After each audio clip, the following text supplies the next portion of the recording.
वनुसल्ली अला रसूलिहिल करीम अम्मा बअदु फ़अऊज़ु बिल्लाहि मिनश शैतानिर रजीम बिस्मिल्लाहिर रहमानिर रहीम अल्लाहुम्मा सल्ली अला सय्यिदिना मुहम्मदिन व आलिहि व सहबिहि वसल्लम। मुअज़्ज़ज़ सामीन व नाज़रीन, अस्सलामु अलैकुम व रहमतुल्लाहि व बरकातुहू। अल्लाह जल्ल शानुहु कुरान पाक में इरशाद फरमाते हैं, व आतू हक़्क़हु यौम हसादी, जिस दिन तुम फसल काटो हकदारों को उनका हक अदा कर दो। यानी कुरान पाक में अल्लाह करीम उशर का हुक्म फरमा रहे हैं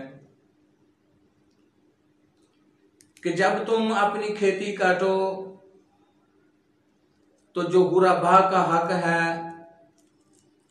वो उनको अदा कर दो।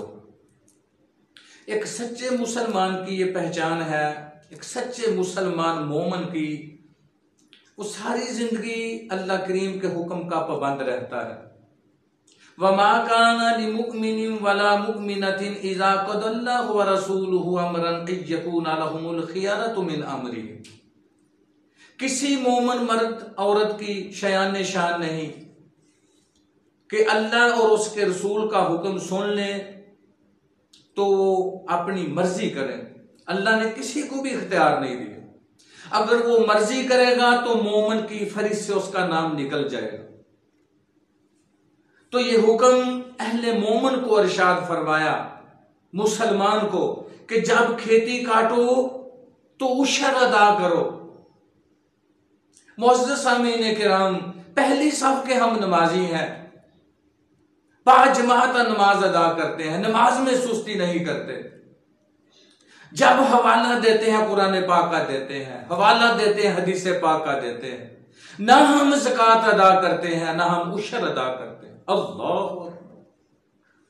तो सच्चा मुहिब वो है जो दिल में अल्लाह के हुक्म को जगा दे, जो अपने दिल में अपने प्यारे नबी के इरशाद को जगा दे। जब हुक्म सुने अल्लाह और उसके रसूल का फौरन तामील करे। तो उशर फर्ज है, ये अल्लाह का हुक्म है। अगर आप ट्यूबवेल के जरिए काश्तकारी करते हो, चूंकि उसमें आपकी मेहनत लगती है, पैसा खर्च होता है, आपको बिजली का बिल आता है, तो फरमाया निस्फ उशर अदा करो, यानी 20वां हिस्सा पैदावार का। तो अगर आप बारिश के जरिए अपनी फसल सराब करते हो, या नदी नाले के जरिए या किसी दरियाई पानी के जरिए अपनी फसल को सराब करते हो, तो फिर 10वां हिस्सा उशर देना चाहिए। खुश दिली से अदा करना चाहिए। आप अल्लाह की राह में माल दे रहे हो, आप अल्लाह की रजामंदी के लिए गरीबों पर तकसीम कर रहे हो, और अल्लाह का हुक्म समझकर आप खर्च कर रहे हो। अल्लाह माल बढ़ा देते हैं, यकीन कामल होना चाहिए। मन ज़ल्लज़ी युक़रिदुल्लाह कर्दन हसनन फ़युद्आइफ़हु लहु अदआफ़न कसीरा वल्लाहु यक़बिदु व यबसुतु व इलैहि तुरजऊन। अल्लाह रब्बुल इज़्ज़त इरशाद फरमाते हैं, जो मेरे रास्ते में खर्च करते हैं, जो मेरे लिए गरीबों पर खर्च करते हैं, मैं उनका माल कई गुना बढ़ा देता हूं। क्योंकि माल कम करना, माल घटाना, बढ़ाना अल्लाह के इख्तियार में है।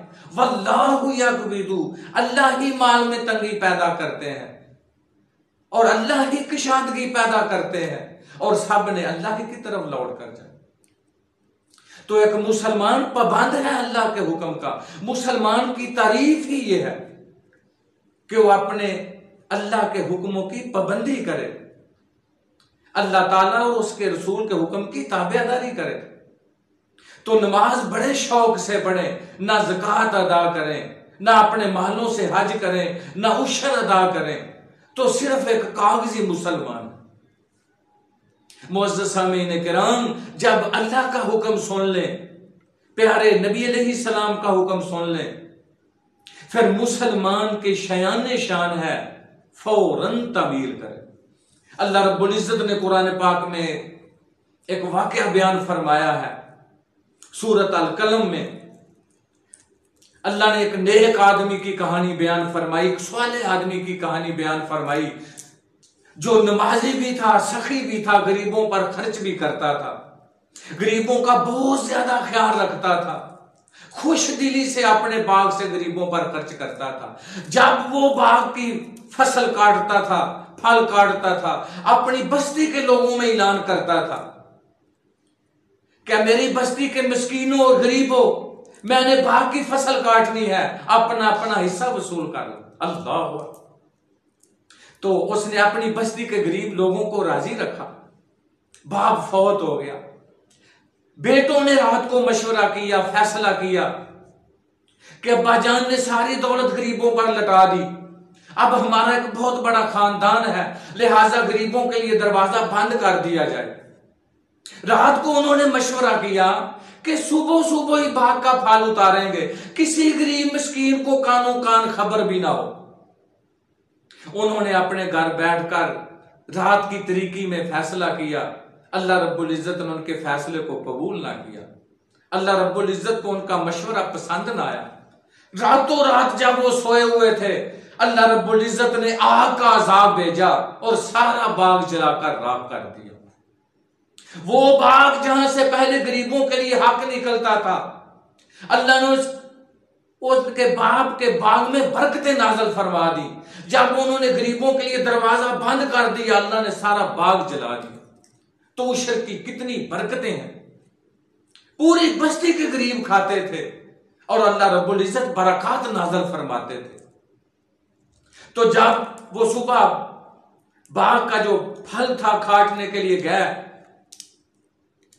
तो वहां कोई बाग नहीं था। कहने लगे हम रास्ता भूल गए।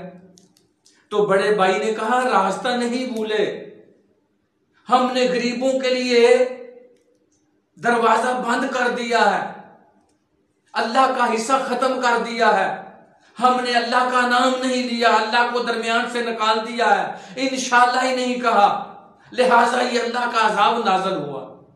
तो मुफस्सिरीन किराम लिखते हैं, उन्होंने माफी मांगी अल्लाह से, सच्चे दिल से तौबा की, तो अल्लाह बड़े ही गफूर रहीम है। जब कोई सच्चे दिल से ताइब हो, अल्लाह उसे मुआफ फरमा दे। अल्लाह ने फिर उन्हें पहले से भी बेहतर बाग अता फरमा। तो मुअज़्ज़ज़ सामीन किराम, अल्लाह रब्बुल इज्जत ने मिसालें दे देकर समझाया है कि उशर अदा करने से आपके माल में कमी नहीं आती, बल्कि मैं माल को बढ़ाता हूं, लिहाजा खुश दिली से उशर अदा करो। अल्लाह अकबर। नबी रहमत सल्लल्लाहु अलैहि वसल्लम इरशाद फरमाते हैं, बनी इसराइल का एक आदमी था, सही मुस्लिम शरीफ में हदीस मौजूद है, वो भी गरीबों पर खर्च करता था, उशर निकालता था, तीसरा हिस्सा गरीबों को उशर दे देता था, मिस्कीन लोगों पर खर्च करता था, अपने अहलो याल पर एक हिस्सा खर्च करता था और एक हिस्सा दोबारा बाग पर खर्च करता था। तो जब तक वो अल्लाह का नेक बंदा उशर अदा करता रहा, आसमानों से बादलों की ड्यूटी लगी हुई थी, बादल बरसते थे और उसके बाग को सैराब किया जाता था। सही मुस्लिम शरीफ में हदीस मौजूद। लिहाजा पता चला उशर देने से बरकत उतरती हैं, अल्लाह की रहमत शामिल हाल होती है। और अल्लाह रब्बुल इज्जत जब बाग को सैराब करने की बात आती, तो अल्लाह रब्बुल इज्जत बादलों को हुक्म फरमाते थे, बादल खूब बरसते थे, वो अपने बाग को सैराब करता था। अल्लाह।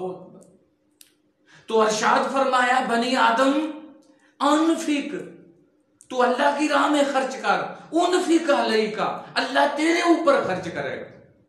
तो जाहिर बात है अल्लाह ही जीतेगा, अल्लाह अपनी शान शान खर्च करेगा, इंसान तो अपनी महदूद से जराए में से खर्च करेगा और अल्लाह अपनी लामहदूद रहमतों के जरिए खर्च करेगा। तो फरमाया अल्लाह की राह में खर्च करो और माल में कमी का अंदेशा ना करो। तो मुअज़्ज़ज़ सामीन किराम, अल्लाह रब्बुल इज्जत ने कोई टैक्स नहीं लगाया, अल्लाह रब्बुल इज्जत ज्यादती नहीं करते। फरमाया अगर ट्यूबवेल के जरिए आप काश्त करते हो तो 20वां हिस्सा अल्लाह के रास्ते में गरीबों को दे दो, और अगर बारिश के जरिए सराब करते हो तो उशर यानी 10वां हिस्सा अल्लाह के रास्ते में दे दो। तो कुछ दोस्त सवाल करते हैं कि हम ठेके पर काश्तकारी करते हैं, उशर हमने देना है, ये जमीन के मालिक ने अदा करना है। तो मुअज़्ज़िज़ सामीन इकराम, जो काश्तकारी कर रहा है अगरचे ठेके पर ही कर रहा है, उशर उसके जिम्मे है। कुछ लोग सवाल करते हैं कि खर्चा निकाल कर उशर अदा करना है। मेरे दोस्तों, अगर खर्चा निकाल कर उशर अदा करोगे तो उशर बाकी ही नहीं बचेगा। आपने सारे का सारा उशर खर्चे के खाते में डाल देना है कि खर्चा भी पूरा नहीं हुआ। लिहाजा सबसे पहले आपने उशर अदा करना है, बाद में आपने खर्चे निकालने। अल्लाहु अकबर। तो प्यारे प्यारे दोस्तों, ये अल्लाह का हुक्म है, खुश दिली से आपने उशर अदा करना है। जब आपने फसल काटनी है, अल्लाह का हुक्म समझकर, अपने खालिक और मालिक का हुक्म समझकर खुश दिली से आपने उशर अदा करना है। और अल्लाह रब्बुल इज्जत सच्चे वादे फरमाते हैं। अल्लाह रब्बुल इज्जत माल में कमी पैदा नहीं करते, अल्लाह माल बढ़ाता है, अल्लाह माल के अंदर कुशादगी पैदा फरमाता है। अल्लाह रब्बुल इज्जत से दुआ है, अल्लाह खुश दिली से उशर अदा करने की तौफीक अता फरमाए। वमा अलैना इल्लल बलाग।